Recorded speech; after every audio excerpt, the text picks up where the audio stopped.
The power of hypnotherapy.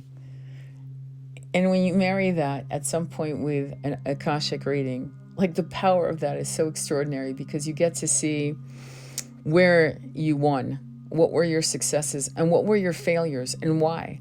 And you start connecting the dots. It's like a puzzle.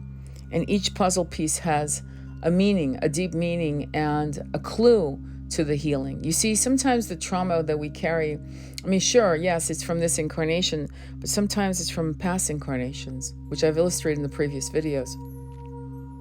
There are anxieties and phobias that we carry about fear of water, fear of fire, fear of falling, things of that nature, fear of heights, reoccurring nightmares that don't make sense to us, but then it does make sense after we do a hypnotherapy or an Akashic reading, or both. I mean, I've had clients do various journeys with me on their healing excavation, and each session gave them incredible amounts of knowledge and healing to free themselves from what had held them back. When you see yourself through transcendental eyes, when you see yourself as a samurai warrior, and then a woman in Europe dying of childbirth, being an Atlantean or Lemurian or a starseed from another planet that's still unnamed, because that's happening. I know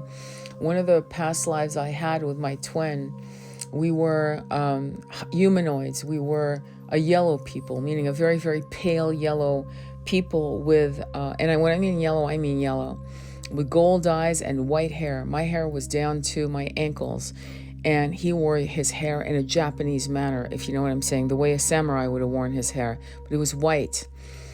And some of the issues that we had in this life, he had in that life. He was always a lone wolf, and he never wanted to join the tribe, our tribe. He wanted to find God or find meaning to this incarnation on his own, refusing to connect with shamans or healers, or even almost putting an arm's distance to me. And I remember coming to him in a hypnotherapy session, reliving that moment where I found him in the jungle.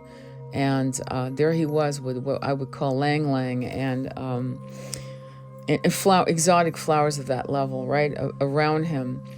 And he was in meditation, nude, and I came to him, and he looked up at me, and he was crying. Tears were streaming down his face, and he grabbed my face with both his hands, cradling my face, staring into my eyes, and our lips merging into a kiss, and this beautiful connection that emerged. But the energy of his despair was so heavy that I disengaged and moved on. But this was a theme in this incarnation. And when I was able to pinpoint when it started, it gave me massive compassion and understanding as to what our journey needed to be in this incarnation.